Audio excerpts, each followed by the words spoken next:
Pregnant or planning? Get holistic support with 9 and Beyond, your trusted pregnancy companion. Postmortem period जो बहुत सारे लोगों के लिए स्पेशली फर्स्ट टाइम मदर्स के लिए बहुत डिफिकल्ट फेज हो सकती है because it is intimidating first time overwhelming. Generally the postmortem phase that is the fourth trimester बोलते हैं हम लोग प्रेगनेंसी का, which mostly last for 6 weeks maximum to 8 weeks post delivery. मगर मैंने सी सेक्शन किया तो मैं तो लाइफ टाइम कुछ नहीं कर पाऊंगी, ऐसा कुछ भी नहीं है. बिकॉज जो सी सेक्शन या नॉर्मल डिलीवरी का जो डिसीजन होता है वो डॉक्टर्स तभी लेते हैं जब मदर या बेबी का सिचुएशन देखते हुए. हर नॉर्मल डिलीवरी में स्टिचेस होते हैं. अगर बच्चे का सिर का साइज बड़ा है या फिर बहुत प्रेशर के बाद भी वो डिलीवर नहीं हो पा रहा है, then we have to give a small episiotomy that is called the cut during the vaginal delivery. ये जो वैजिनल स्टिचेस रहते हैं, सी सेक्शन के स्टिचेस रहते हैं, दोनों का थोड़ा तो केयर करना जरूरी है because any time that infection can occur. तो ये जो बैक पेन या जो पेल्विक पेन है उसके लिए घबराना नहीं है. It's got nothing to do with your epidural injection. That is a myth. That is a myth. That is a complete myth, I will tell you. तो ये पेट बहुत ज्यादा स्ट्रेच करता है तो ये मसल्स अपनी जगह पे नहीं आ पाते हैं, तो इन दोनों मसल्स के बीच में गैप रह जाता है. इसी को कहते हैं डायस्टेसिस रेक्टाई या DR. एक्सरसाइज इनकलकेट करना अपने लाइफस्टाइल में ये बहुत जरूरी है, specially the pelvic floor exercise and core strengthening exercise. Plus आपका न्यूट्रिशन थोड़ा कम है, मेंटली आप थोड़े से स्ट्रेसफुल हो, plus body is under stress because आपकी नींद नहीं पूरी हो पा रही है, खाना भी शायद कभी कभी प्रॉपर नहीं खा पाते हो, तो इन सब के कारण न्यूट्रिशनल डिफिशियंसी होती है, हार्मोनल रिग्रेशन होता है, इन सब के कारण हेयर फॉल होने शुरू हो जाते हैं.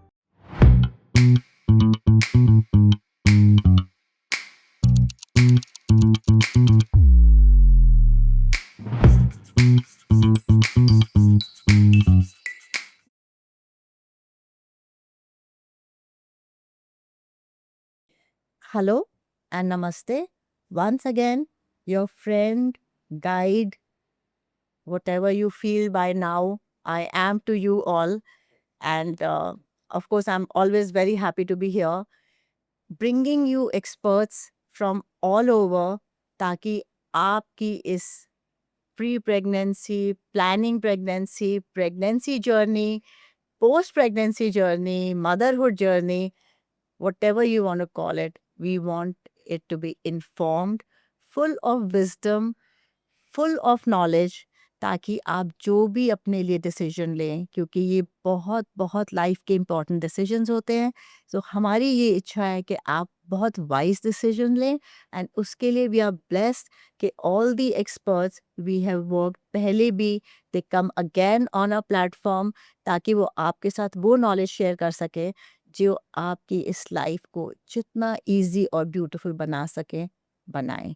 तो इस एंडेवर में once again we are here with you all, 9 and beyond like we call ourselves, to आपके लिए वापस आज doctor Surabhi Siddharth has come again on the podcast. She is an obstetric gynecologist with 15 years of experience behind her, maybe little more. She operates from Navi Mumbai and Kharghar area, और वो all the way चल के आए हैं यहाँ पे because she felt कि और बहुत सारी चीज़ें हैं जिसके बारे में हम आपको enlighten कर सकते हैं.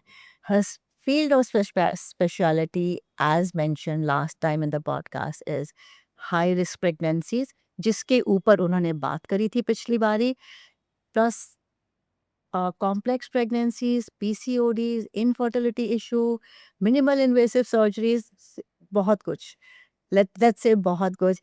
बट आज वो आए हैं हमारे बीच में बहुत बहुत इम्पोर्टेंट आप लोगों की फेज के बारे में बात करने, which is the postmortem phase, pregnancy के बाद की फेज, जो शायद बहुत इंटिमिडेटिंग भी हो जाती है लोगों के लिए, क्योंकि इतना कुछ हो रहा होता है उनके साथ, जो इतना उसमें एक नयापन होता है कि उससे डील करना कभी कभी मुश्किल हो जाता है, जबकि ना मुश्किल है नहीं. सो इसलिए we are here today with doctor Surabhi again.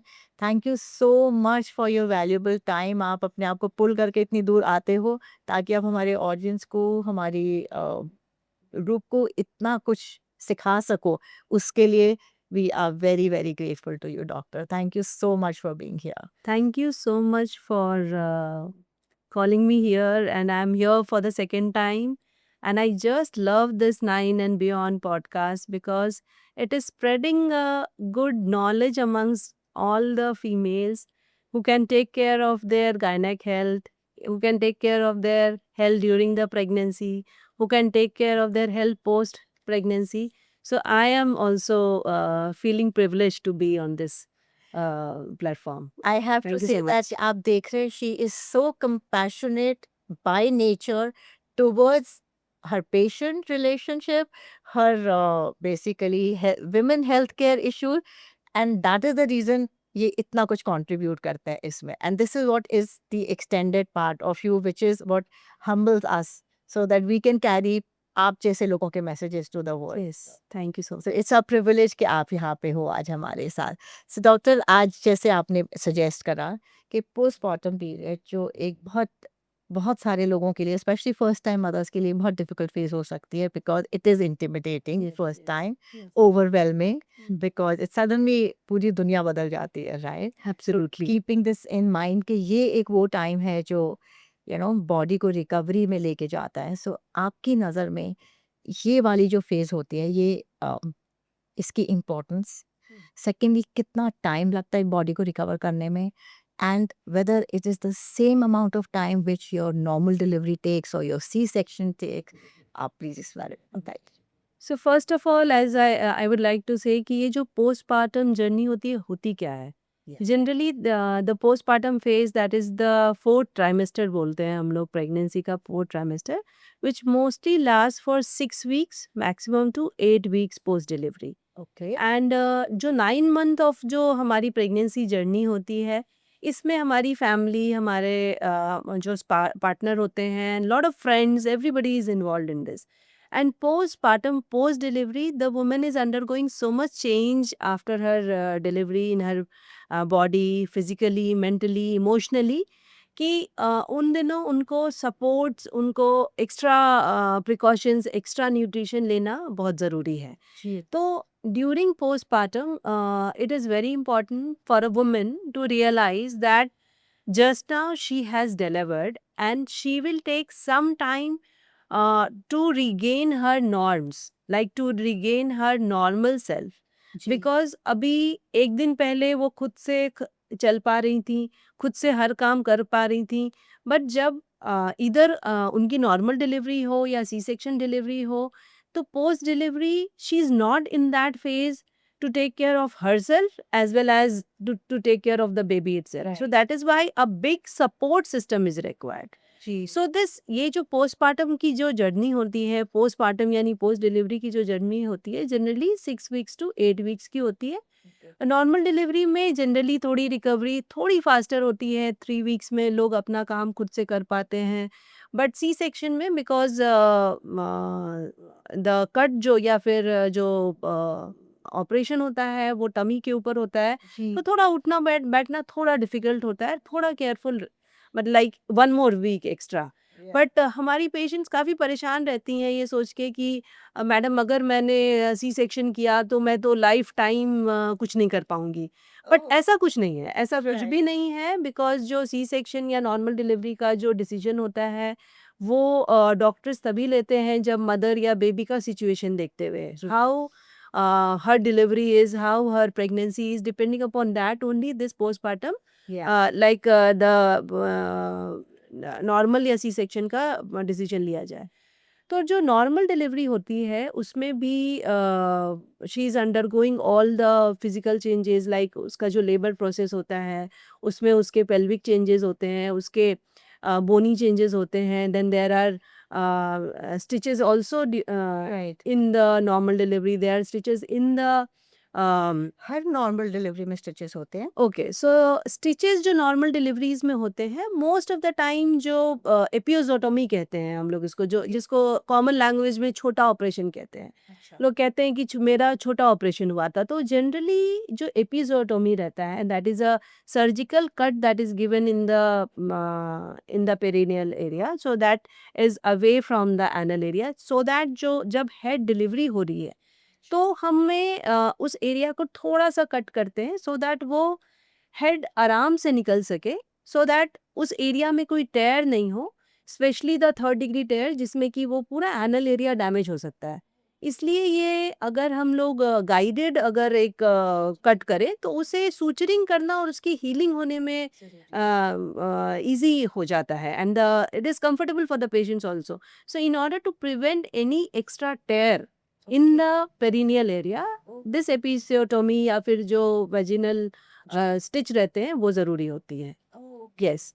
So almost second time mothers या थर्ड टाइम मदर्स जो जिनकी पहले 2 नॉर्मल डिलीवरीज हुई हैं उनमें केवल हम लोग एपिजोटोमी मोस्टली नहीं देते हैं, बट अगर बच्चे का सिर का साइज बड़ा है या फिर बहुत प्रेशर के बाद भी वो डिलीवर नहीं हो पा रहा है, then we have to give a small episiotomy that is called the stitch during the और the cut during the vaginal delivery. Yes. Oh, okay. Yeah. So इसका जो healing period होता है, Yes. that is what you are talking about, 6 to 8 weeks Yes, yes, yes. for the overall recovery. Yes. अलग अलग timing होता है, जैसे obviously I think वो छोटी सर्जरी जैसे आप बोल रहे हो और वो caesarean C section little bigger, Yeah. तो इनका टाइम फ्रेम अलग होता होगा ना ये इसका. यस. तो जो वैजिनल डिलीवरी की जो एपिजोटोमी जो कट रहते हैं जनरली ये डिसॉल्वेबल स्टिचेस रहते हैं और इनकी जो रिकवरी होती है ज़्यादातर 7 से 10 दिन में हो जाती है, लाइक ओके. जो सुपरफिशियल हीलिंग होती है. राइट. लेकिन उसकी जो अंदर की जो हीलिंग है, लाइक जब उसको पेन बिल्कुल ना हो, उसमें भी एटलीस्ट 3 वीक्स तो लग जाता है हील होने में. यस. ओके. That लेकिन is why she needs all that care and support so that she's Yes, more yes. comfortable and yes, because वो स्टिच नीचे की तरफ है, लाइक तो उसको सिटिंग में भी प्रॉब्लम है, सोने में भी थोड़ा सा प्रॉब्लम होता है क्योंकि पैर वो इधर से उधर नहीं कर पाती है. सिटिंग स्पेशली फीडिंग में जब उनको पैर फोल्ड करने का मन करता है तो वो नहीं कर पाती हैं. तो इन सब में थोड़ा सा डिस्कम्फर्ट रहता है, बट लाइक थोड़ा सा एक्स्ट्रा केयर करके they are able to do it. So that is why this postmortem care या सपोर्ट इतना इम्पोर्टेंट है. yes. या आई मीन जब आप बात करें तो मुझे ये चीज़ रियलाइज हो रही है कि it's a fact, basically discomfort है, पेन है, लेकिन साथ में खुशी भी बहुत खुशी है. भी बहुत है. ऐसे टाइम में थोड़ा सा pampering for the Yes, mothers, थोड़ी yes. सी attention for the mothers when she feels very important Yes. Also. Yes. I think it goes a long way in making her feel special, Yes. comfortable, pampered, and she can deal with her pains better. Absolutely. It's something as simple as Yes, that, yes. actually. It's very, very simple. The Yeah, family just have to understand that she is also, especially the first time mother. लोग बोलते हैं दूध पिलाओ, feed कराओ. तुमको क्यों नहीं आता? अरे वो कैसे सीखेगी? Although she has attended all the lactation classes and everything, but when the baby is in the hand, the situation is completely Very different. She's holding the baby for the first time, which is moving. Yeah. She has undergone all the delivery process. She's in pain, bleeding हो रही है, उनकी नींद नहीं पूरी हुई है, emotionally वो स्ट्रांग नहीं है, लॉट ऑफ हार्मोनल चेंजेस आ रही. उन दिनों उनको एक सपोर्टिव पार्टनर रहे, सपोर्टिव फैमिली रहे, एक एक्स्ट्रा सपोर्ट हेल्प रहे, तो उनकी पोस्टमार्टम रिकवरी बहुत अच्छी हो जाती है. Absolutely. Yes. Absolutely. So, while you're talking about stitches, आप जैसे stitches के लिए is this special advice कि how to take care Yeah. of the stitches for better healing और उनको infections ना हो उधर. Yes, yes. So, या सो ये जो वैजिनल स्टिचेस रहते हैं एंड सी सेक्शन के स्टिचेस रहते हैं, दोनों का थोड़ा तो केयर करना ज़रूरी है, because any time that infection can occur. Enough precautions लिए जाते हैं, एनी ऑफ द हॉस्पिटल्स में स्टेराइल इन्वायरमेंट रहता है, एंटीबायोटिक्स दिए जाते हैं, बट फिर भी जो पोस्ट ऑप केयर रहता है इन स्टिचेस का बहुत ज़रूरी है. जैसे आपका अगर एपिजोटोमी है, दैट इज़ जो वैजिनल स्टिचेस हैं, तो उनको एवरी डे क्लीन करना ज़रूरी है. When she is going for bath और when she is going for washroom also, she need to clean it with a normal jet and उसको टिश्यू पेपर से डैब कर ले ताकि वो ड्राई रहे. okay. और ये जो वैजिनल स्टिचेस हैं, इसके ऊपर हम कुछ ऑइंटमेंट्स देते हैं लगाने के लिए, एंटीबायोटिक ऑइंटमेंट्स रहते हैं. ये ऑइंटमेंट्स 2-3 बार लगाना ज़रूरी है. देन ये जो स्टिचेस रहते हैं, इनके साथ आपको लेग्स फोल्ड करके नहीं बैठना है, जो हम बोलते हैं नॉर्मल कॉमन लैंग्वेज में कि मांडी डाल के या पालथी मार के नहीं बैठना है, क्योंकि वो स्टिचेस अभी बहुत ही रॉ है. तो अगर हम क्रॉस लेग्स बैठेंगे तो दीज स्टिचेस में open up. So that is why मांडी डाल के बिल्कुल नहीं बैठना है, बिकॉज ये स्टिचेस नीचे के एरिया में हैं तो उनको थोड़ा डिस्कम्फर्ट रहता है. तो there is a pillow call round pillow, donut pillow that is available. अगर वो डोनट पिलो नहीं है आपके पास तो आप सिंपल सा पिलो लेके उसके ऊपर बैठ सकते हैं ताकि बैठना कंफर्टेबल लगे. और अगर आप फीडिंग करा रहे हैं तो आपको एक पोजीशन मेंटेन करना है, लेग्स हमेशा स्ट्रेट रखने हैं, you can not fold your legs because that position is very comfortable to hold the baby. Yes, you are holding it. Obviously. But in that case also you have to just keep your legs straight, put a pillow behind your back, put a pillow here so that you can feed the baby in a much better way. Right. आजकल feeding pillows आते हैं. आजकल feeding pillows आते हैं, बहुत अच्छे अच्छे feeding pillows आते हैं, you can use those pillows. And अगर और उसकी हीलिंग स्लो है तो डोंट एक्सपेक्ट कि 2 से 3 दिन में वो ठीक हो जाएगा. सबसे परेशान होती है ये विमेन की अभी तो डिलीवरी हो गई, अभी मैं ठीक क्यों नहीं हो रही है. It's a patient journey, you know. तो ये पेन भी कम होगा. हमें कुछ पेन किलर्स भी देने पड़ते हैं, एंटीबायोटिक्स देते हैं ताकि वो सूख सके अच्छे से. तो mostly and then 7 to 10 days पे हम फॉलोअप के लिए बुलाते हैं, देखने के लिए कि उसमें कुछ सूजन तो नहीं है. जी. तो वो देखना रहता है. So that is the care for the vaginal stitches. And जो सीजेरियन स्टिचेस रहते हैं तो ऑलरेडी वो कवर्ड रहते हैं. Mostly we put waterproof dressing डालते हैं so that with waterproof dressing a woman can take a normal shower even if she is at home. 8 days पे जनरली हम बुलाते हैं उस स्टिचेस को रिमूव करने के लिए. बट मोस्टली आजकल स्टिचेस जो रहते हैं वो सारे एब्जॉर्बेबल स्टिचेस रहते हैं, Right. तो इसलिए स्टिच रिमूवल की कोई बात नहीं होती है. With that also she can take bath, but once that waterproof bandage is also removed, what we tell you that do not continuously keep touching that stitches. You are putting some infection on that. Just take a shower, everyday shower, and just dry that area. That's it. You can use the common soap also. Then nowadays we give some scrubs also to the patients. अच्छा. Yeah, but that depends upon patient to patient. कुछ उनको कुछ allergic reaction तो नहीं हो रहा है उन स्क्रब से एंड ऑल. सो क्लीन रखना is the main motto to take care of these stitches. बिल्कुल. Yes. I think that is why बोलते हैं नाखून काट के रख. हाँ. सबसे इम्पोर्टेंट चीज. First thing when I am admitting my patients for delivery, like या. अगर वो लेबर में आ जाएंगे तो डिफरेंट बात है. या. इलेक्टिव सिजेरियन के लिए या प्लान सिजेरियन के लिए अगर कोई पेशेंट आ रही है, सबसे पहले मैं उनके नेल्स देखती हूँ. बोलती हूँ मैं ये एडमिट होने के पहले कि आपने ये फैंसी नेल्स कट कीजिए, ये जो आपने जेल पेंट्स लगाए हैं प्लीज इनको हटा दीजिए, because during the delivery we and plus you know you are dealing with the baby. Yes. अगर आपके ये नेल्स बड़े रहेंगे then you can damage the baby also. The baby skin is very soft. Absolutely. So that is why, and plus when you are taking care of these vaginal stitches and also specifically you need all these precautions. Absolutely perfect. So आपने pelvic pen का तो I think already mention कर दिया. There is very common problem which is back pain which generally happens in post delivery phase. What about that?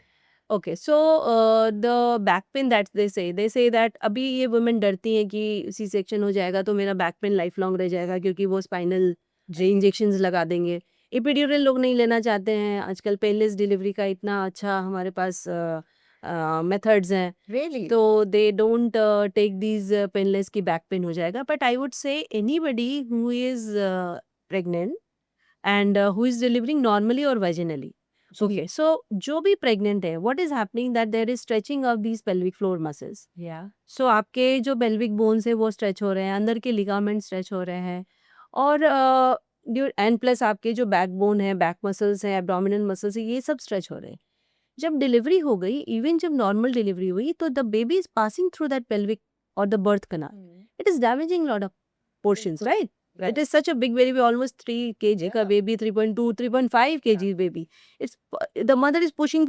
It is going through a birth canal. बिल्कुल. So while the baby is going through a birth canal, although everything is being monitored, but there are a lot of fibers that are being broken. Absolutely. So the pain that is there post delivery, whether it be normal or a C-section, it is because of these breakage of these stretches and the. तो ये जो back pain या जो pelvic pain है उसके लिए घबराना नहीं है. एक जो टाइम फ्रेम हम बोल रहे हैं 6 weeks to 8 weeks, ये पेन उसमें कम हो जाएगा. राइट. हमें कुछ प्रॉपर प्रोसेसेस करने हैं, आपको रेस्ट करना है, आपको खाना अच्छा खाना है, नींद लेनी है, you know few pain killers लेने हैं, फ्यू एक्सरसाइजेस सीखने हैं. ये पेल्विक पेन आपका धीरे धीरे कम हो जाएगा. एंड दूसरी बात, पेल्विक पेन इसलिए भी है क्योंकि यूट्रस बढ़ के हो गया 36 वीक्स का, अब उसको जाना है अपने जगह पे जो पेल्विक एरिया के अंदर जाना है. तो व्हेन इट इज क्रैम्पिंग करके उसको अंदर जाना है, तो जब ये when the that is called uterus is getting involution of the uterus कहते हैं, तो जब वो हो रहा है तो यूट्रस को अंदर पुल हो रहा है, तो that is giving a bit of pelvic pain. You have to wait patiently for this pelvic pain to subside. It will definitely subside. ना एंड यही रीजन है बैक पेन का, जो Yes. धीरे धीरे चलेगा. धीरे धीरे चले जाते हैं. So it's got nothing to do with your epidural injection, then some, that is a myth. That is a myth. That is a complete myth, I will tell you. I think for layman we can put it like कि अब आप कोई भी नई exercise शुरू करते हो, exactly. आपकी पेन्स होती है क्योंकि आपके वो मसल जाग रहे जाग- पहले एक्सरसाइज नहीं. Exactly. So right now when you are going through the process of delivery, आपके वो मसल्स ने वर्क किया है जो पहले सो रहे so right. Exactly. Now. So they are paining, which is a good sign. Yes, they have worked. They have worked. अब ये पेन धीरे धीरे जाएगा क्योंकि they are coming back to their normal position. Am I right? Yes, and हमें उनके लिए extra थोड़ा सा मेहनत करके एक्सरसाइज करके उनको स्ट्रांग बनाना है. हमें कुछ प्रोफेशनल सपोर्ट्स लेने हैं जी. जो फिजियोथेरापिस्ट या फिर योगा इंस्ट्रक्टर से नॉन दे देते हैं. बिल्कुल. आपका बैक मसल जैसे ही स्ट्रांग होगा, your pelvic pain will be और back pain will be vanished. So ये एक्सरसाइज जैसे आपको न्यूट्रिशन तो we can understand start from day one, या बट जो एक्सरसाइज रिजीम है, अगर इन चीज़ों को स्ट्रॉन्ग करने के लिए to bounce back in health करना है, तो ये कितनी जल्दी शुरू करना चाहिए या कितना लेट शुरू करना चाहिए? So women these days are in lot of rush. Madam जल्दी ठीक कर दो. जल्दी कुछ नहीं होता है. It's patiently you have to wait. So Yes. now the thing is कि if you have delivered normally, so when you have delivered normally, you can walk around your area. Yeah. But first day, even normal delivery patients को हम लोग we tell you to lie down. Right. Okay, so that वो जो इतना blood flow हमारा heart में circulation हुआ है, that is coming to its normal flow. Ji. So first day we don't tell to mobilize too much. Even second day we tell them to walk. But those who are delivered normally, they think कि अरे मेरा तो मैंने normal delivery कर ली, मैं सब कर सकती हूँ. Don't be in this myth कि आपकी नॉर्मल डिलीवरी हुई है तो सेकेंड डे से आप सब काम कर सकते हैं. Your body needs rest.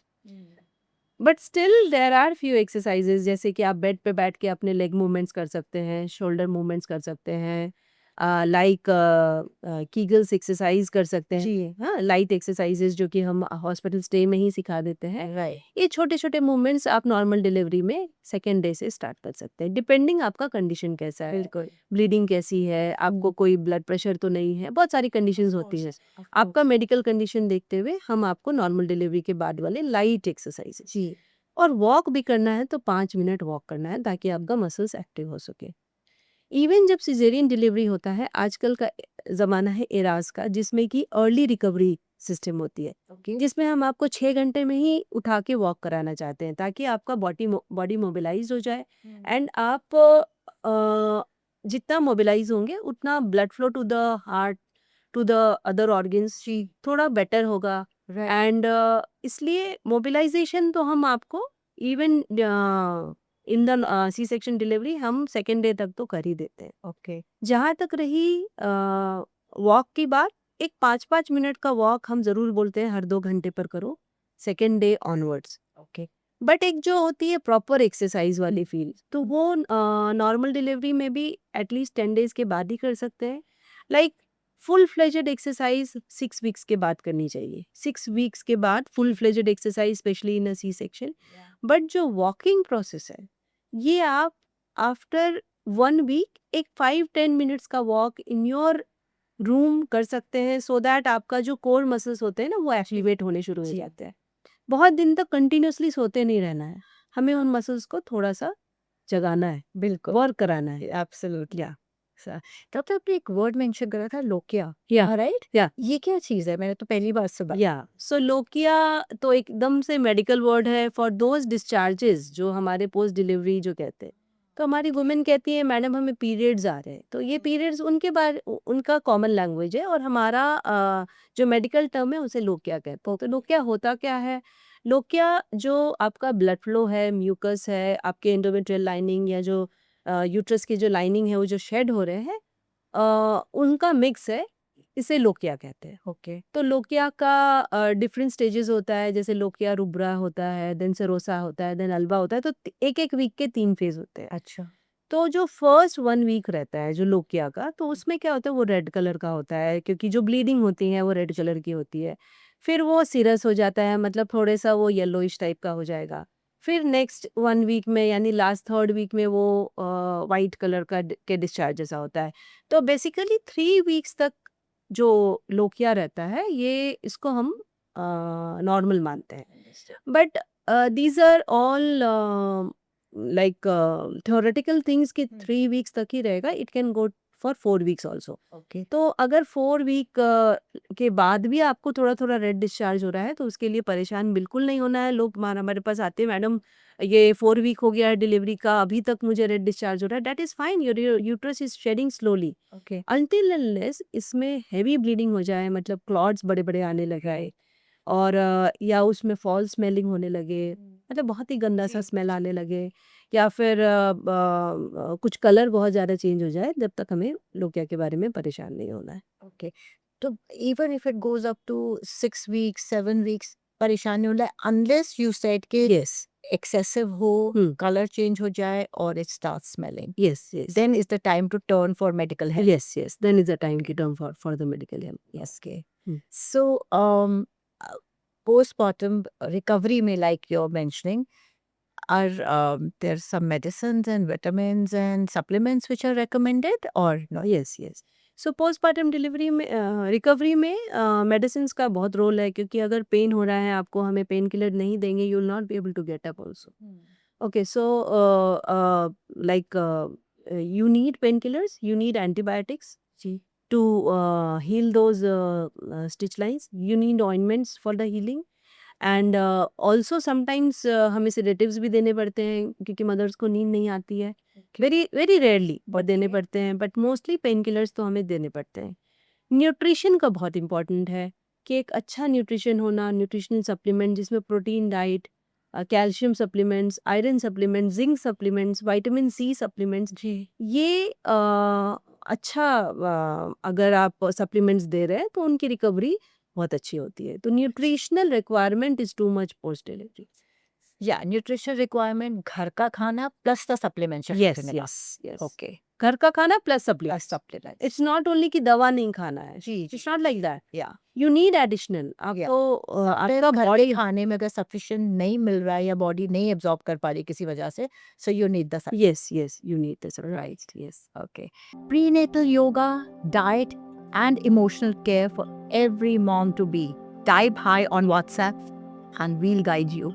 So there are a lot of myths attached to postpartum period, especially हमारे हिंदुस्तान Yeah. कि 40 दिन तक बिस्तर से मत उठो. Hmm. Is this scientific? Yeah.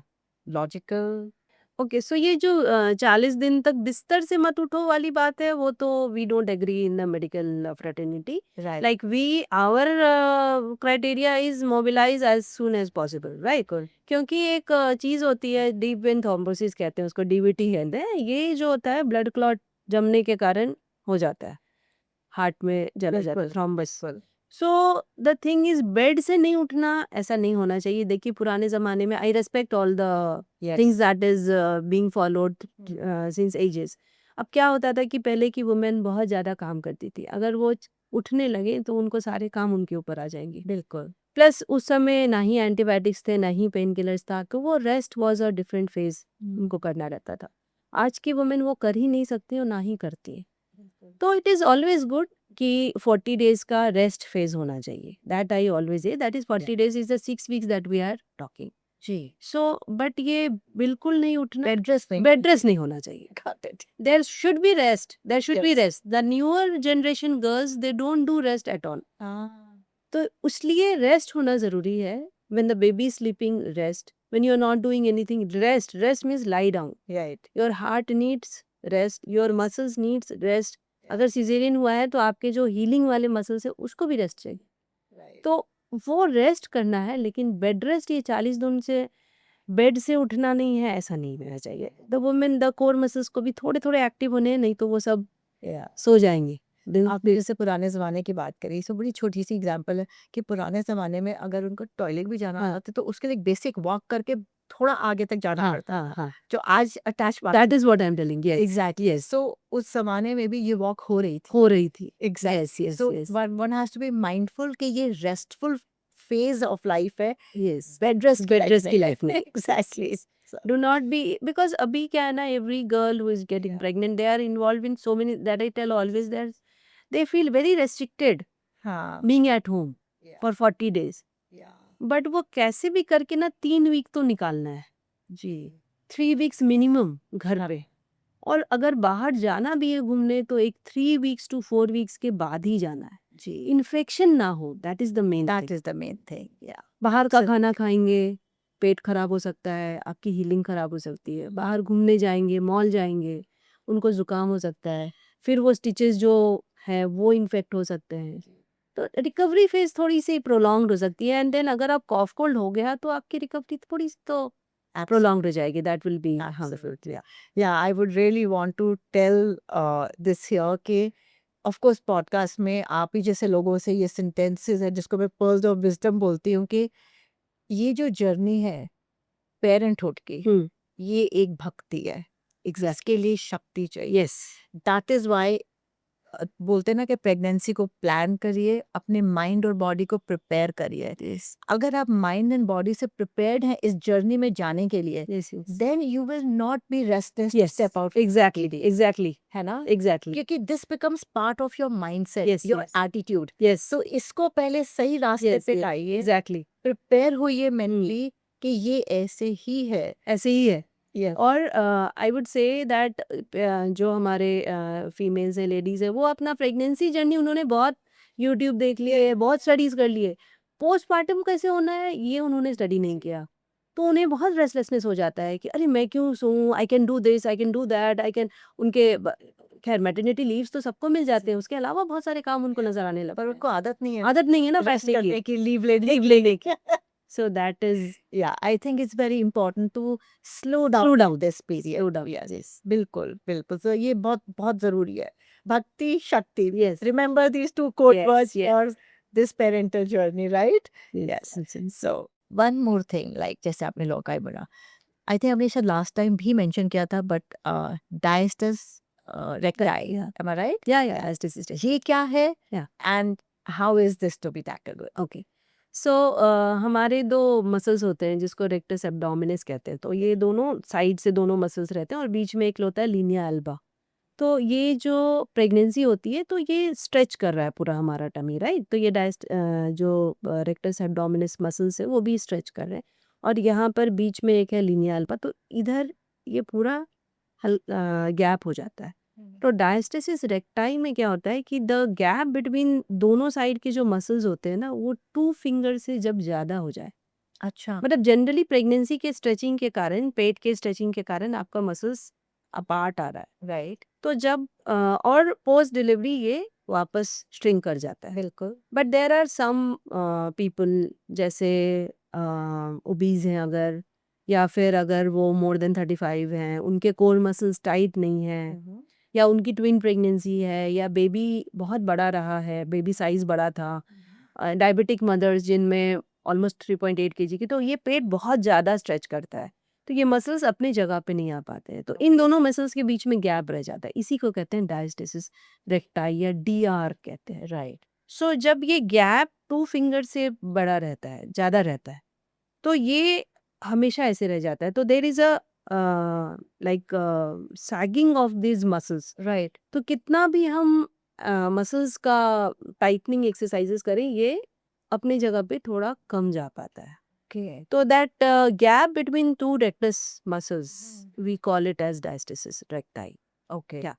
So how is this to be tackled with Yeah. exercise? Yes. Okay. So the thing is कि अब ये मसल्स हैं, अब ये मसल्स के साइड क्या होंगे, डायस्टेसिस रेक्टाई आपको हो जाएगा, तो क्या ये मसल्स हैं, कोर मसल्स हैं, तो ये अगर लूज हो गए तो एक तो आपको बैक पेन भी हो सकता है, पोस्चर आपका, ये सब मिला के लोअर एब्डोमेन पेन हो सकता है, प्लस आपका जो यूरिनरी इनकॉन्टिनेंस है वो हो सकता है. तो अभी ये मोस्ट ऑफ द टाइम ये जो डायस्टेसिस रेक्टाई वगैरह रहते हैं ना, सेल्फ हीलिंग से भी आपकी ऑलमोस्ट 3-4 मंथ्स में रिकवरी हो जाती है. बट अभी चूंकि मसल स्ट्रेच हुए हैं तो हमें इसे वापस अपने टोनिंग करना है. तो toning of the muscles is very important. लोग कहते हैं भाई डिलीवरी हो गई, सिजेरियन हो गया, अब तो हम कुछ एक्सरसाइजेज नहीं कर सकते। ऐसा कुछ नहीं है। अच्छा, ऐसा बोलना है कि बिकॉज सिजेरियन हुआ है इसलिए डायस्टिसिस, ऐसा भी नहीं है। नॉर्मल डिलीवरी में भी ये हो सकता है। तो एक्सरसाइज इनकलकेट करना अपने लाइफस्टाइल में ये बहुत ज़रूरी है, specially the pelvic floor exercise and core strengthening exercise. Basic जैसे ब्रिज पोजीशन हो, देन लाइट प्लैंक्स हो, लाइट क्रंचेस हो, साइकिलिंग हो, राइट क्रंचेस नहीं सॉरी साइकिलिंग हो, राइट देन लेग लिफ्ट्स हो, जिसमें ये Yeah. कोर मसल्स जो रहते हैं ना, ये हमारा टोनिंग अप हो सके। आप योगा भी ज्वाइन कर सकते हैं, Of what ever suits your body, right whatever. It has to be first seen by a proper physiotherapist. Then let them decide the type of exercises that you have to do, and then you can proceed with the proper trainers, the muscle training. Then that is good enough. Yes. आप like इतने myths हैं, मुझे वापस एक चीज़ें याद आ रही हैं दो तीन, कि बोलते हैं पोस्ट प्रेगनेंसी के बाद में लाइक कितनी भी गर्मी है हाँ. सर कवर रखो, सॉक्स पहने रहो, Yes. Yes. ठंडा पानी मत पियो, और दैट अजवाइन और वो सब Yes. चीज़ों का गरम गरम चीज़ें खाओ पियो। ये बहुत सारी चीज़ें हैं। अब इसमें से कितनी लॉजिकल हैं, कितनी नहीं है, किसको सुनना चाहिए, नहीं सुनना चाहिए? Yes. So I say that every region, every religion, every culture, okay every tradition has their own tradition and followings for their post delivery recovery, right? तो इसमें जो अच्छा है हमें लेना है, जो अच्छा नहीं है या लॉजिकल नहीं है उसे थोड़ा कोई कितना भी कुछ कितना भी कुछ बोले। बिल्कुल So now I always see women putting हाँ हाँ exactly cotton in their ears। क्यों? क्योंकि ये हवा अंदर जाएगा और यूट्रस फूल जाएगा। जी So and obviously scarves और ये तो बहुत ही कॉमन है, right? तो see, I do not judge anybody. Like it is your own individual thing that we you are have giving to scientific insight. scientific information. put it The thing is that देखो पुराने ज़माने में क्या होता था या अभी भी everybody is worried about the कि पेशेंट या जो मदर है वो इन्फेक्ट नहीं हो जाए, बल्कि तबीयत ना खराब हो जाए। एब्सोल्युटली तो ये तो भाई क्लाइमेट वाइज डिसीजन होने चाहिए। अच्छा आप अगर गर्मी किसी वार्म एरिया में रह रहे हैं और अगर आप एसी नहीं चलाएंगे हाँ या फिर मदर को थोड़ा सा कूलिंग नहीं देंगे तो मदर तो डिहाइड्रेशन से परेशान हो जाएंगी, क्योंकि उनको लैक्टेशन में इतना ज़्यादा हीट होता है। जी सो इसलिए उस समय उनको कवर करना इज़ नॉट लॉजिकल, राइट? तो उनको थोड़ा सा एसी ऑन करे 26 पे मैं बोलती हूँ, ताकि बच्चा भी ठीक से रह सके। लाइट उनके मुंह पे भी एसी होने चाहिए या फैन कूलर्स होने चाहिए, सो दैट मदर को हाइड्रेटेड फील हो बिल्कुल and she needs to keep drinking water. तो इसलिए और ये भी था कि जैकेट पहनो, शॉल पहनो। तो ये सब उन जगह जहाँ पर ठंडी जगह है उसको ठंड नहीं लगनी है, राइट तो बस यही लॉजिक है।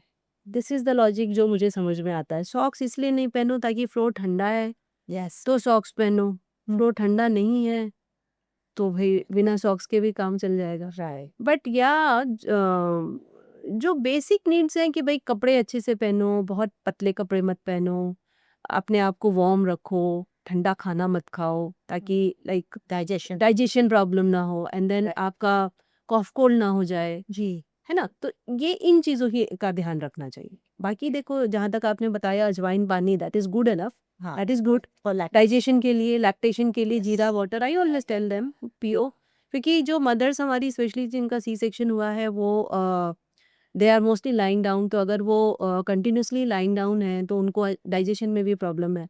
जी तो थोड़ा सा जीरा पानी पीते हैं तो उनका फ्लेटस पास होता है एंड देन मोशंस अच्छे होते हैं। That is why it is good. Jeera water is also good and dry fruits वगैरह खाने चाहिए। बट देयर आर ट्रेडिशंस जिसमें बहुत गर्म खाना जैसे मेथी वगैरह बहुत खिलाया जाता है। तो कई बार क्या होता है ना कि आपका बॉडी आपने लाइफ टाइम ये खाना नहीं खाया है and these women the post delivery they come to us with all big patches right and lot of constipation. क्यों? क्योंकि उन्होंने वो खाना कभी खाया नहीं, तो बॉडी ना रिएक्ट कर जाता है। बिल्कुल तो ये हमें थोड़ा ध्यान रखना है कि जो उनको सूट कर रहा है ना थोड़ा वैसा खाना खिलाए। और हमेशा वार्म रखना ही ज़रूरी है, ज़रूरी नहीं बहुत कूल नहीं रखना है room, but maintain the temperature of the room, that is important. So basically like आज की जनरेशन इतनी एजुकेटेड है that they can understand या you have to be comfortable yes ना ठंड ना गर्मी घर Yeah. हर वो चीज जो आप पचा सकते हैं Yes. उसको खाइए, Hmm. जो नहीं पचा पा रहे हैं वो छोड़ दीजिए या मेडिकल एडवाइस ले लीजिए। Yes, yes, Right? absolutely. सो हर चीज में फायदा है, हर चीज में नुकसान है। वी हैव टू अंडरस्टैंड कि हम किस रीजन को बिलोंग करते हैं, Yeah. हमको क्या चीज सूट करती है, Yes. हमको क्या करना चाहिए, क्या खाना चाहिए, and take it according to According. Every individual body need. Yes, so like absolutely. So mean सुने सबकी, करे, हाँ, अगर नहीं सूट कर रहा तो छोड़ दे। अच्छा That's सुने सब, simply- यस सुने सबकी, लेकिन आजकल की न्यू जनरेशन करे अपनी हो जाता है। हाँ, ऐसा भी नहीं होना चाहिए, वो भी गलत है, क्योंकि जो हमारे बड़े हैं उन्होंने कुछ एक्सपीरियंस किया है, वो Experience है। एक्सपीरियंस मैटर करता है। एब्सोल्युटली। एंड आई एज आपकी पॉडकास्ट में सुना था कि बच्चे को पालने में और उसको बड़ा करने में पूरा गांव लगता है। I was just going to mention Yes. that very recently when education Yes. said it takes a village to Village raise a child. to raise a child. Yes. So you cannot raise a child on your own. Don't be a super mom. Yeah. You cannot be. Bilkul. Finally, you will end up with your health issues, and your baby's social mental development will not be good. Yes. Take help of people. Yes. Yeah, listen You to. know, I think this point is so important that जब हम सब कुछ अपने ऊपर ले लेते हैं और आए में जीते हैं, हाँ, तो जो बच्चे का सोशल मेंटल डेवलपमेंट है, social social mental mental. Exactly. बहुत मार खा और हमारे का तो. Right. That is so true. So I think आपके बच्चे की सोशल मेंटल डेवलपमेंट के लिए बहुत ज़रूरी है that first you relate to people around you, your family, your relatives, your friends, so that your child can relate to everybody around them Yes. for a well-rounded Development of being, a well-rounded human being, Yes. right? Because रहना तो दुनिया में है, दुनिया में अकेले तो रहना रहना नहीं। किसी को भी नहीं रह किसी सकता है, को। right? Absolutely right. So we've spoken about nutrition. Anything specifically nutrition में जो आप you would like to specify कि ये चीज़ पे खास करके ध्यान पोस्ट डिलीवरी अपनी प्रोटीन डाइट का बहुत ध्यान दें। प्रोटीन जो है, आपका बॉडी का मसल्स इतना ज़्यादा ब्रेक होता है, तो प्रोटीन डाइट बहुत ज़रूरी है। आपको दाल पीना चाहिए, अगर नॉन वेजिटेरियन है तो एग्स खाने चाहिए। बहुत सारे इसमें तो चिकन फिश भी एक्चुअली खाना चाहिए। चिकन के सूप्स हैं, मटन के ब्रॉथ्स हैं, all this things are very very important आपके बॉडी के मसल्स को बिल्डअप करने के लिए। देन आपका डाइजेशन अच्छा हो, इसलिए लाइटर फूड होने चाहिए, मसाले थोड़े कम होने चाहिए। देन आपका मिल्क सप्लाई अच्छा हो, इसलिए कैलोरी इनटेक ज़्यादा है, तो even sabudana and all, daliya and all, these are important. तो प्रोटीन डाइट तो बहुत ही इंपॉर्टेंट है। जी। ठीक है। Then your fibre, because post delivery क्या होता है, कॉन्स्टिपेशन बहुत ज़्यादा होता है। जी। Constipation, why constipation? It is because of the hormonal changes also. Plus जब आपका मोशन जाने का टाइम है, तो आपका बेबी रो रहा है, तो आपको उस समय फीड कराना है, दैट टाइम इज़ गॉन। तो ये सब के कारण और भी हार्मोनल चेंजेस के कारण आपका मोशन जो रहता है वो कम हो जाता है पास करना, तो अब क्या होता है, आपको पाइल्स या हेमोरॉइड्स डेवलप हो जाते हैं। इसलिए फाइबर डाइट होना बहुत ज़रूरी है। तो फाइबर में आप फ्रूट्स ऐड कर सकते हैं, सैलड्स ऐड। अच्छा, बहुत सारे घरों में सैलड्स नहीं दिए जाते हैं कि ठंडा करता है, तो बट अगर वही मैंने जैसे बोला, जैसे रीजन है, बॉम्बे जैसा वेदर है, मॉइस्चर है, या फिर you know depends on the weather, you can eat salads and all, depends क्या सैलड खा रहे हैं। एकदम ही बहुत देर रॉ कटा हुआ, yes, stir fry vegetables are very good. Right. Green vegetables are important for folic acid and all. Iron supplements भी उसमें हो जाएंगे। Even those multigrain के आटे हैं, ये दलिया and all those things, these are very good, you know. Right. तो fiber, protein diet and milk products are important post delivery, but depends, अगर आपको lactose intolerance है तो फिर आप Obviously not. Yeah. But yes, these three things are mandatory for your For your body healing as well as for your lactation lactation. Yes, health. Okay. Yes. So these are the three important Three important things things. कि इसका जरूर ध्यान रखें। ज़रूर ध्यान रखें जी। yes. And also कुछ supplements भी मैं पहले ही बता चुकी है कि iron, calcium, zinc supplements, vitamin C supplements, these are important for the healing of the for the complete healing of your body. Absolutely. Postpartum phase में there are 3-4 things which are very common, like hair fall, right? So is this normal? And then till how much time? No. किस point के beyond आपको सोचना चाहिए कि okay, now this is an issue, I have to take care of it. Yes. So postpartum के बाद like post delivery phase में during delivery या ड्यूरिंग प्रेगनेंसी आपके बॉडी में एस्ट्रोजन प्रोजेस्टेरॉन अच्छे अच्छे हार्मोन्स है, प्लस आपने इतना न्यूट्रिशन खाया है तो न्यूट्रिएंट्स बॉडी में बहुत अच्छे हैं, तो आपका हेयर फॉल जनरली नहीं होता है during the pregnancy. But post delivery what happens, these hormones start regressing, specially oestrogen progesterone ये सब रिग्रेस करना शुरू कर जाते हैं. तो जो गुड हार्मोन्स है ये सब रिग्रेस कर रहे हैं, प्लस आपका न्यूट्रिशन भी थोड़ा कम है, मेंटली आप थोड़े से स्ट्रेसफुल हो, प्लस आप body is under stress because आपकी नींद नहीं पूरी हो पा रही है. जी.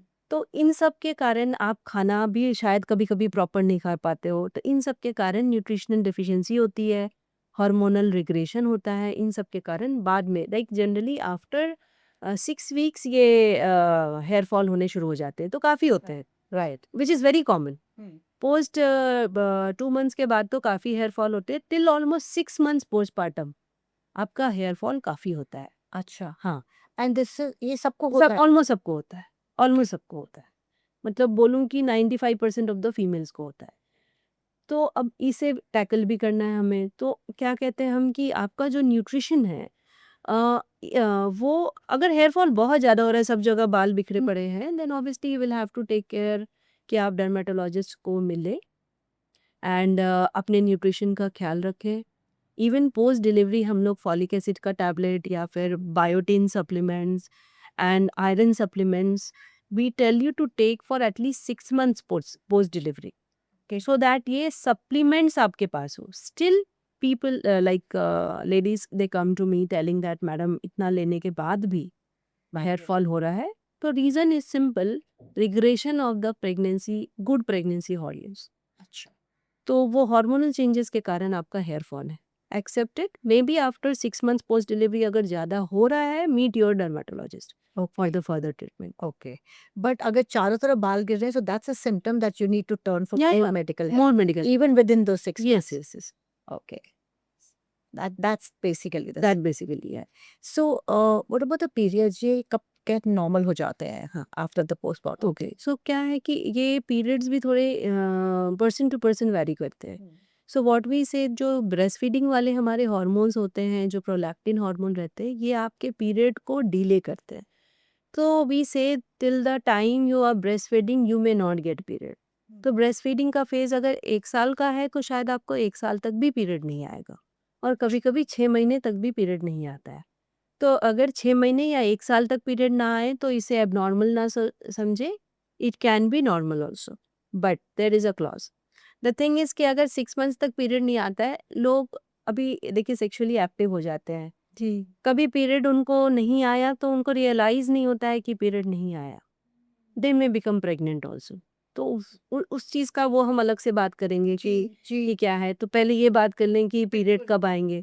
तो जो हार्मोनल चेंजेस होते हैं, तो कभी कभी आपका पीरियड फर्स्ट मंथ में भी आ जाता है, कभी सेकेंड मंथ में आ जाता है, बट ये पीरियड को रेगुलर होने में till the time you are breast feeding it may be different. अगर आप 1 साल तक फीड करा रहे हैं तो आपका पीरियड हो सकता है 1 साल तक थोड़ा सा इरेगुलर जैसा रहे, 2 महीने ठीक से आए, फिर 1 महीना ना आए, तीसरे महीने ठीक से आए, but it is completely different.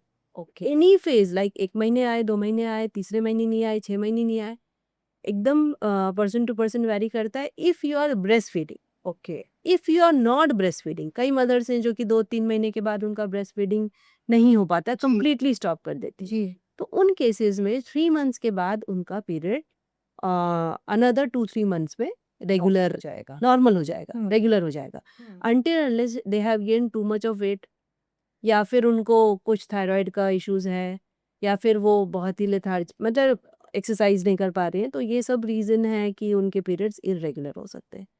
तो पीरियड रेगुलराइज होने में पोस्ट डिलीवरी टाइम लगता है, इसलिए परेशान ना हो. When ever it is you are getting like too much affected because of these period issues, please go and visit your gynaec. Yes. I was just going to say कि आपकी body आपसे बात कर रही है. हाँ. अगर आपकी बॉडी आपको कोई भी सिम्टम परेशान कर रहा है, turn towards medical Yes. Advice. Obviously. Don't sit on it and make it difficult. Difficult for you. Right. And ये जो आप सेकंड फेज की बात कर रहे थे which can be very dicey कि आप प्रेग्नेंट ही हो गए yes yes what is that yes so the thing is कि अभी लोग पोस्ट डिलीवरी पूछते हैं madam when can we be sexually active right तो हमारे तरफ से तो ये रहता है कि भाई 6 to 8 वीक्स तक you should not be because vaginal delivery हो या yes healing yes so absolutely और हीलिंग को ही 6 वीक्स लग रहा है जी तो वो प्रोसेस को बीत जाने दें 8 वीक्स वो मदर को भी थोड़ा सा एनीवेज दैट रिकवरी फेज में इन्फेक्शन होने का चांसेस बहुत है ब्लीडिंग होने का चांसेस है so that is why 8 weeks तक तो we tell you not to have relation at all और उसके बाद क्या होता है कि या we tell you to have relation but then here contraception का बहुत बड़ा रोल है कि पोस्ट 6 वीक्स या 8 वीक्स जब भी आप रिलेशन कर रहे हैं प्रोटेक्शन ज़रूर लें प्रोटेक्शन लें नहीं तो ये जो पीरियड्स इरेगुलर हैं आपको लगेगा कि इरेगुलर पीरियड है लेकिन आप कभी भी प्रेग्नेंट हो सकते हैं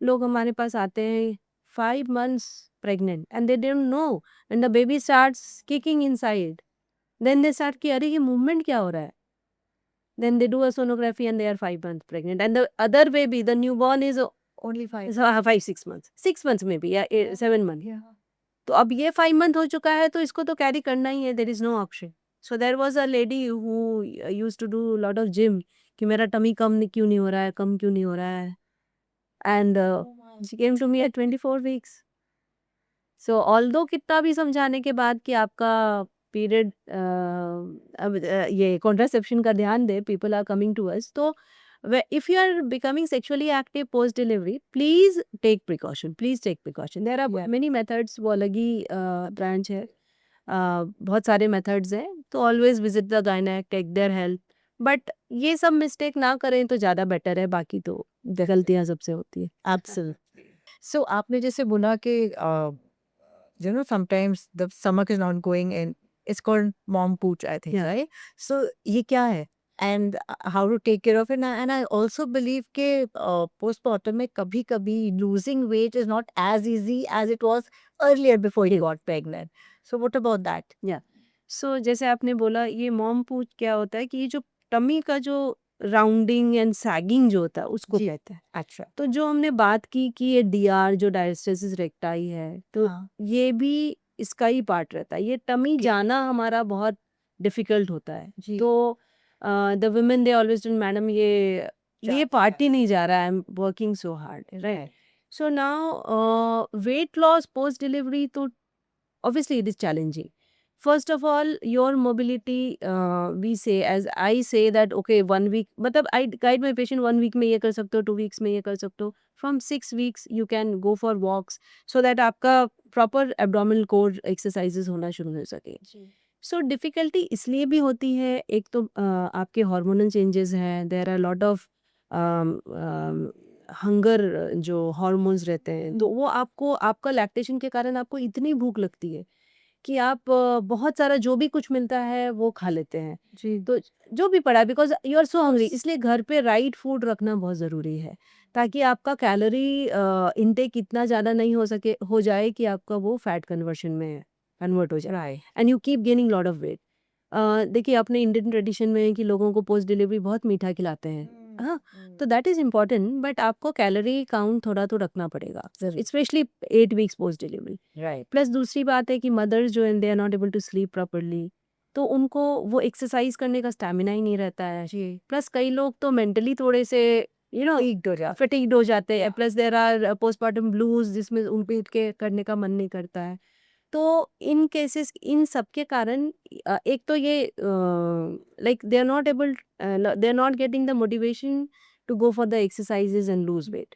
राइट देन ऑल्सो ये जो हॉर्मोन्स प्ले करते हैं उसके कारण भी कई बार ऐसा होता है कि आपका जो वेट लॉस जर्नी रहती है वो थोड़ी सी टफ रहती है जी बट इनिशियल 6 वीक्स में ही कई बार हमने देखा है 8 to 9 kgs लॉस हो जाते हैं बट ड्यूरिंग लैक्टेशन क्योंकि हमारा फूड डिमांड ज़्यादा है और वो होना चाहिए तो उस समय राइट फूड खाना एंड एक्सरसाइज स्टार्ट करना बहुत ज़रूरी है बिल्कुल तो like start with your like exercise regime exactly 6 to 8 weeks post delivery and your calorie intake अगर आप कंट्रोल में रखेंगे तब आपका वेट लॉस होना थोड़ा आसान हो जाएगा एंड वो रेजिम फॉलो करना है, ये नहीं कि 2 महीना किया छोड़ दिया, that is not the case. या आई मीन कितनी टाइम लगा है वहां तक पहुंचने के लिए, तो उतना ही टाइम दीजिए बॉडी को वापस भी आने के। I always that many months you need I always say 9 months of pregnancy journey, 9 months of recovery journey. Recovery journey. And getting back to your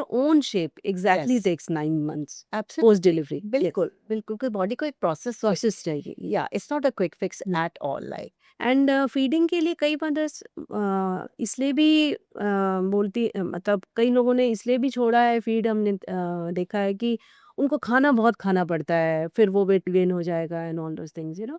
but then when you are eating right food, ये सब होता नहीं, you know, I and think then your baby is nutrition, also right getting nutrition with the right calorie count, yeah. for which there is so much advice today by the nutritionist, by the gynecologist, that this balance can be achieved, Can be and the right amount of exercise. Yes, absolutely. Again, bhakti Bhakti. and shakti. And Yeah.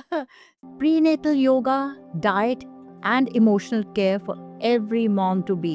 Type hi on WhatsApp and we'll guide you. Okay, you mentioned the word postpartum blues, right? So we all know hormonal changes की वजह से mood swings होते हैं, जिसको आजकल हम लोग postpartum blues बोलते हैं because of so many other factors, right? But there are sometimes they get little more than just the blues, जो बहुत difficult हो जाता है supportive family and partners को pick up करने के लिए। When does this get serious and needs more medical attention and understanding? ये खास करके स्पेसिफाई करके होता है। so postpartum blues almost मोनू 95% मदर्स को होता ही है। जी। इसमें क्या होता है, because of all these hormonal changes, emotional changes, mothers are a bit scared about taking care of the baby. They always have the fear that whether they'll be able to take proper care of the baby or not. They'll be a good mother or no. Right. So they start, sulking inside. And उनको मन में एक fear वाला factor आता है, तो they feel a bit depressed, anxious, and they start crying, बिना किसी रीजन के लोगों को रोना आने लगता है। जी। ओके, तो ये कई लोग जो रो लेते हैं वो अच्छी बात है, लोग सामने से देख लेते हैं, पार्टनर देख लेता है या मम्मी देख लेती हैं या मदर इन लॉ या जो भी उनके साथ है, वो second third day of the generally fourth fifth day of the delivery after the mother goes home, ये एक फेज अक्सर आता है। Okay. तो जब मदर से मैं पूछती हूँ कि क्या आपको ऐसा कुछ हुआ था, पोस्टमार्टम ब्लूज, ऐसा फीलिंग, डिप्रेस्ड फील हुआ था, मैडम वो तो हो गया, कल मैं रो ली।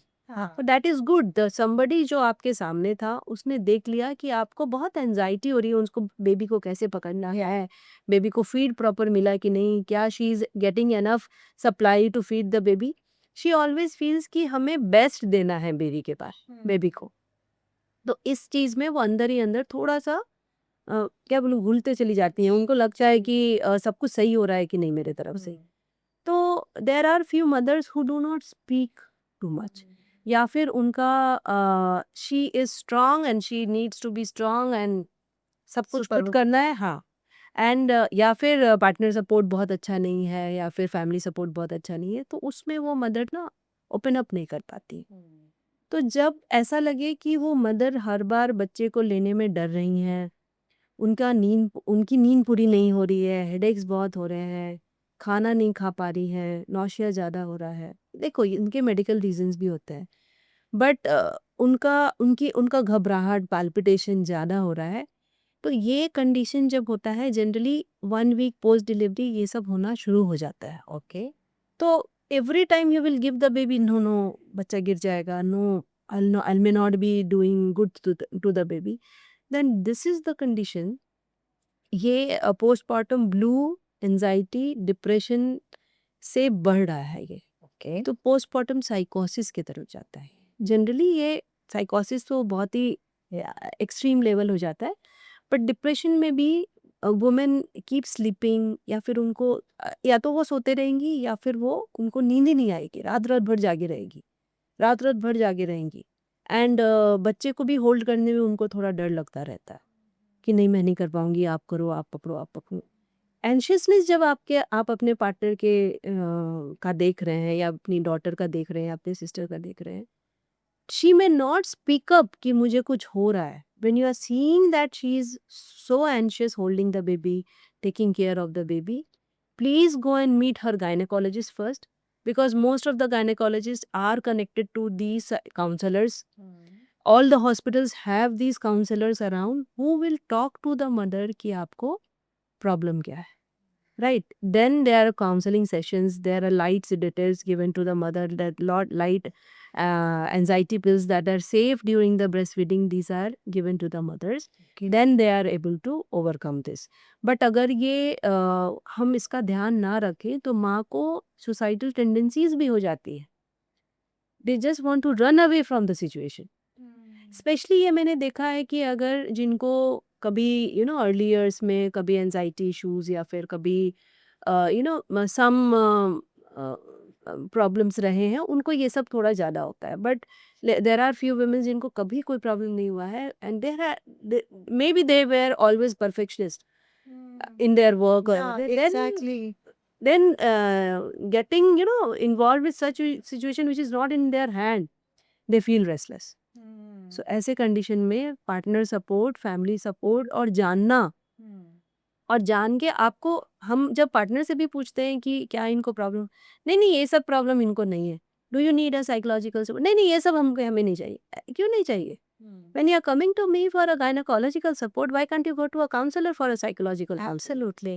So ये इन सब से हमें अब परे हो जाना चाहिए, because we need a holistic approach for the healing of the mother. We all want the mother and baby to be healed properly, so that she's able to take care of the baby. जी. तो इसलिए postpartum blues कब depression और साइकोसिस में change हो जाएगा, बहुत ही छोटा सा फेज रहता है. तो वो बस पार्टनर और उनके नियर बाई जो लोग हैं वो जान ले तो बहुत अच्छी बात है. क्योंकि कई बार माँ स्पीक अप नहीं कर पाती हैं, कई बार मदर्स खुद आती हैं. आजकल these girls are so intelligent, they say come and tell us कि mother ma'am I feel so that I am having some depression thoughts, I am not able to take care of the baby, can you help? That is always good. Right. Can you come and speak, we are able to help. Absolutely. Yeah. No, but जैसे postmortem phase में generally ये जिसको हम postmortem phase बोल रहे हैं in terms of blues which is a milder cycle, ये कितने वीक्स तक रहता है?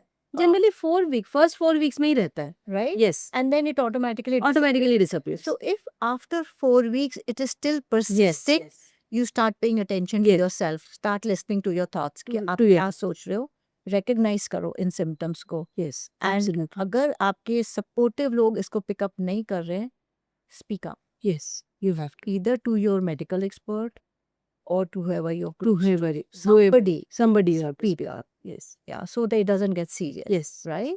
absolutely. Doctor, what would be your आपके जैसे का career experience में, there's anything which stands out for you which you would want to use as an example which can be a lesson for the audience? Yeah, so the thing is कि postmortem जो period रहता है जी. हमारा, वो बहुत ही crucial रहता है. इसमें माँ को इमोशनल सपोर्ट चाहिए, माँ को न्यूट्रिशनल सपोर्ट चाहिए, माँ को फैमिली सपोर्ट चाहिए. तो ये एज अ होल अगर फैमिली सपोर्ट करे तो हो सकता है. तो ये पोस्टमार्टम फेज बहुत ही अच्छा निकलता है. जी. प्लस जो हमारी न्यू मॉम्स हैं, तो न्यू मॉम्स को भी चाहिए कि दे कॉल फॉर सपोर्ट. जी. हाँ, तो उनको सपोर्ट, फैमिली का सपोर्ट ले, अपने न्यूट्रिशन का ख्याल रखे, sleep when the baby sleeps, this is what I say, so that उनका mentally they are calm down. Plus post delivery जो एक्सरसाइजेज है इसका बहुत इंपॉर्टेंस है. So, see the thing is कि I have undergone 2 C-sections. I never have a back pain. That I always tell my patients. So why? Because there is a exercise regime that I have been following throughout the years. So that is what I say. जैसे ही आपके gynaec या जैसे ही आपके physiotherapist आपको go ahead करते हैं exercises का, तो आप अपना एक्सरसाइजेस स्टार्ट करें which will strengthen your core muscles.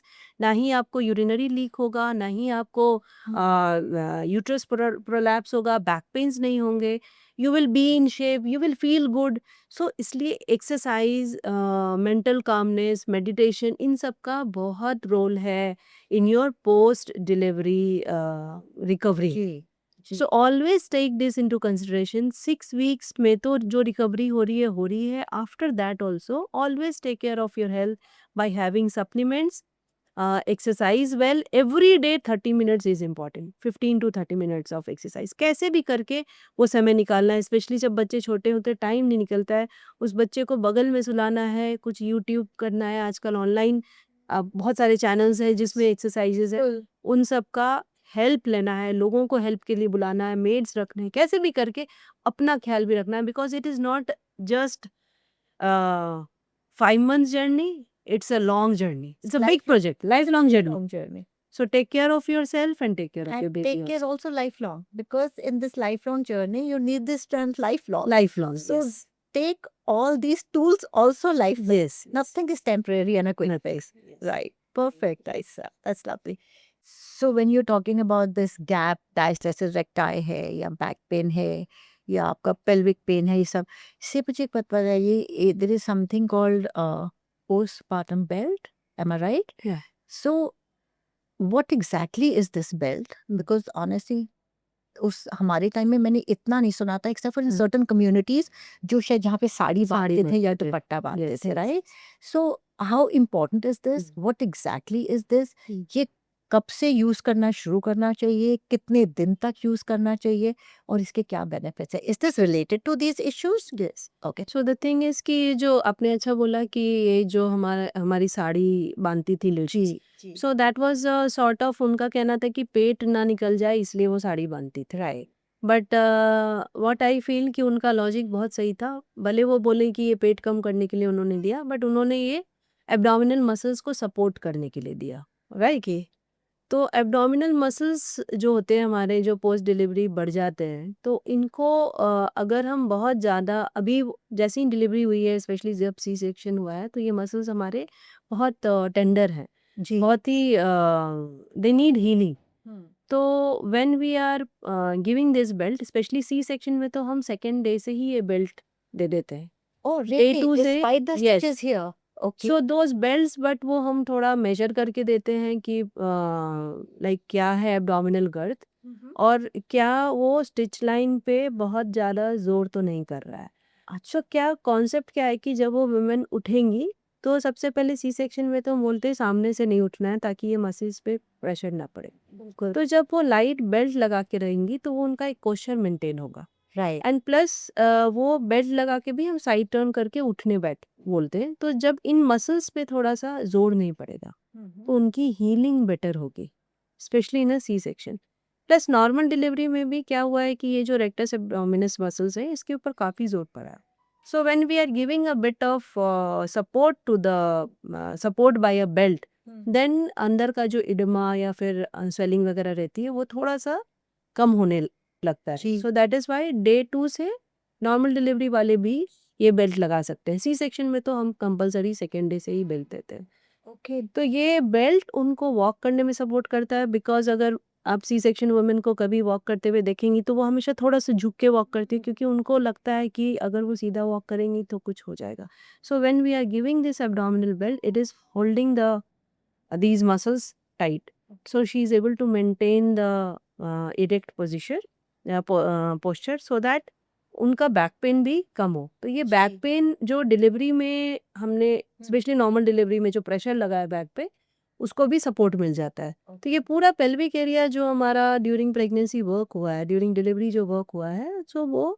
In belt से सपोर्ट रहता है तो सेकेंड डे से आप ये एब्डोमिनल बेल्ट लगा सकते हैं बट अगर आपको उसके कारण स्टिच में पेन हो रहा है या बैक में पेन हो रहा है या बहुत अनकंफर्टेबल लग रहा है it is your personal decision to not use that but yes और दूसरी बात ये जो बेल्ट होते हैं जनरली सी सेक्शन वाले जो रहते हैं हम even on the C section lighter बोलते हैं डालने के लिए बट पीपल आर स्केर्ड कि इसे ऊपर करना है या नीचे करना है तो it is exactly on the C section line only so that वो उसको सपोर्ट दे सके हाँ हाँ ताकि मसल्स हमारे थोड़े से सपोर्टिव रह जी। सकें एंड ये जो बेल्ट्स होते हैं जस्ट खाने के समय या सोने के समय हम बोलते हैं you can remove that because वो खाते समय पेट इतना टाइट नहीं होना चाहिए अनदर थिंग ये जो बेल्ट्स होते हैं मिथ है कि ये बेल्ट लगाने से पेट अंदर चला जाएगा 4 महीने तक लगाते रहो no this belt is doesn't help in like आपका एब्डोमेन मसल्स को टोन करने के लिए या आपका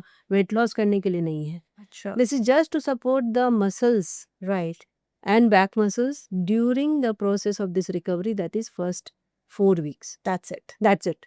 Okay. उसके बाद वो उनको झूठा सपोर्ट दे रहा है, तो हमें इन मसल्स को वर्कअप करना है by doing exercises. Okay, like even 5 minutes of walk will help toning those muscles. You know, those abdominal muscles should start working. So long use of belt should not be done. And abdominal जो belts रहते हैं वो personalized आप कर सकते. There are a lot of belts that are available. You can bring those belts to the gynecologist who is there, or a physiotherapist is there in the hospital, and accordingly they can decide this belt is good for you. Okay. Yes. So just in case आप की delivery के बाद में आपको किसी ने नई advice कराई है बेल्ट के लिए, I think we are teaching them something to Yes. कि please ask for it Yes. For the first 4 weeks. Yeah. Ask your medical expert, your physiotherapist or your gynecologist कि ये बेल्ट की need आपको कहाँ से requirement fulfil करनी है, कैसे करनी है. आई थिंक ये ज़रूरी है समझना. Yes. एंड आई थिंक ये ज़रूरी है समझना कि ये बेल्ट फर्स्ट 4 weeks के लिए सपोर्ट है.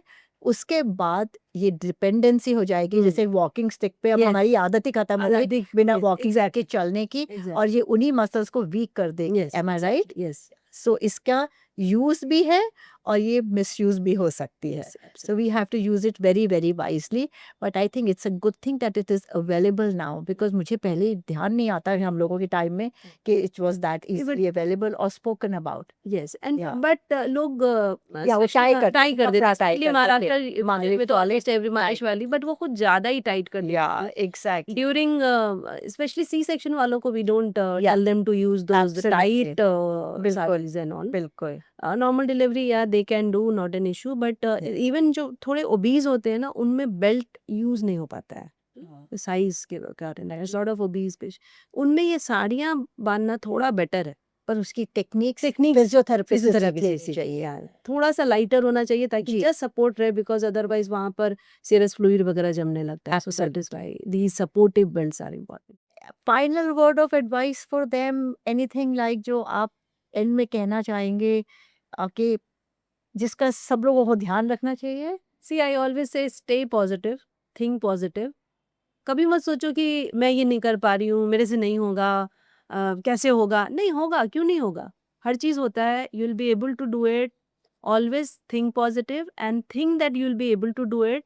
And if you need supports for that, you can do some meditation and all.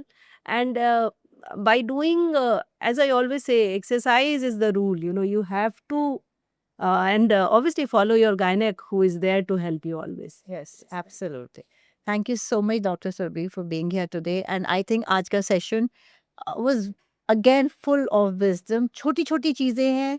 I think ये बड़ी रोज़मर्रा की चीज़ें थी जो आज आपने बताई हैं. Absolutely. But I think they go a long way in explaining कि ये क्या है, क्यों है, और इससे कैसे डील किया जा सकता है. Absolutely. So thank you so much for your presence here today. Thank you so Thank you so much, audience. I hope and pray कि आप सब लोगों ने भी इन चीज़ों को उतना ही अच्छे से एब्जॉर्ब करा है. Actually, like I would really like to say something very special for the supportive families and for the supportive partners, especially कि postpartum एक reality है. इसको मिथ मत समझिए. किसी के लिए ज़्यादा, किसी के लिए कम. इन टुडेज लाइफस्टाइल जहाँ पे हमारी लाइफस्टाइल्स हैं थोड़े कॉम्प्लिकेटेड, कॉम्पिटिटिव ज़्यादा है, चैलेंजिंग ज़्यादा है, तो ऑब्वियसली पोस्टपार्टम फेज भी थोड़ा सा ज़्यादा एक्सट्रीम में है. राइट? हम लोग न्यूक्लियर होते जा रहे हैं. इन चीज़ों से डील करने के लिए सबसे पहले ज़रूरी है कि इसको रिकग्नाइज करिए. Like she also repeated and our educationist said it takes a village to raise a child. So सबसे पहले as supportive family and partners समझिए कि postpartum एक reality है. इसको सपोर्ट की ज़रूरत है. इसको ये मत कहिए ये तो नॉर्मल है, हर औरत डिलीवर करती है, हमने भी तो किया था. वो ज़माना अलग था. आप खुद कहते हैं ना ज़माना चेंज हो गया है. वो ज़माना अलग था, ये ज़माना अलग है. इसकी डिमांड्स अलग हैं. उनको रिकग्नाइज करिए. प्लीज़ एक वुमन को अगर वो ये चीज़ें फील कर रही है, उसको एक्सेप्ट करिए आप भी कि ये एक रियलिटी है जो उसके साथ हो रही है. Instead of questioning her, be बोलते ना behind her, by her side. It will make her journey easy, और जितनी उसकी जर्नी ईजी होगी वो उतनी जल्दी इस चीज़ से निकल के बाहर आएगी, क्योंकि उसको वो पैम्परिंग फील हो रही है, उसको वो ज़रूरत फील हो रही है, इमोशनल नीड जो इस समय उसकी भी हो रही है, जो शायद उसने बहुत इग्नोर करी हुई थी अपने लिए। And for you women out there, self care, self love is the mantra. Please उसका ध्यान रखें, ये बहुत ज़रूरी है। वो कहते हैं ना कि अगर हमारा खुद का मटका जब भरता है और जब पानी छलकता है तो सारी दुनिया को मिलता है, राइट? तो इस मटके को भरा रखिए अपने सेल्फ केयर और सेल्फ लव को, फिर जब ये छलकेगा आपके परिवार को पहुँचेगा। This is not being selfish. इस चीज़ को आप भी रिकॉग्नाइज़ करिए, इस चीज़ को लेके आगे बढ़िए, एंड प्लीज़ फॉर गॉड्स सेक इस चीज़ को भी समझिए कि परफेक्शनिस्ट होना कोई बहुत बहुत कॉम्प्लीमेंट्री चीज़ नहीं है। It's good to be 100% in everything that we want to do, but to live with that we are 100% is I think arrogance. हम हर लोग इंसान हैं, भगवान नहीं है तो हम 100% नहीं हैं। तो समझिए इस बात को, अगर 100% नहीं है तो नहीं है, उसको एक्सेप्ट करिए। जब एक्सेप्ट करेंगे तो हेल्प लेंगे। Communication, asking for help is much easier than sulking inside and wondering कोई है ही नहीं मेरा, सब हैं आपके, एक बार मांग के तो देखिए, फिर देखिए आपको कितनी हेल्प मिलती है। Be open about your feelings, learn to talk about them. ये बहुत बहुत बहुत ज़रूरी है। आई थिंक इस 9 एंड बियॉन्ड में हम ये चीज़ें बहुत बार हमारे इमोशनल हेल्थ कोच समझा चुके हैं, गायनोकोलॉजिस्ट समझा चुके हैं, न्यूट्रिशनिस्ट समझा चुके हैं।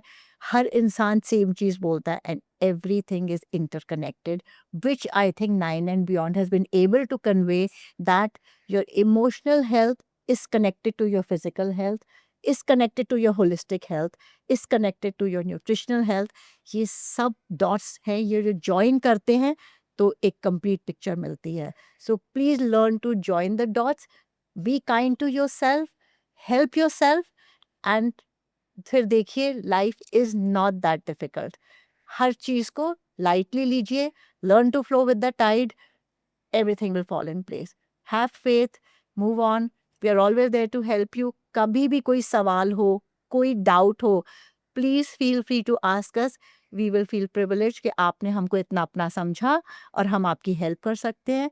Please always reach out, we will be more than happy to help you. Any suggestions, any experts you want us to repeat, we are always there for you. Thank you so much. Have a blessed, blessed life and a journey ahead. God bless. Till we see you again.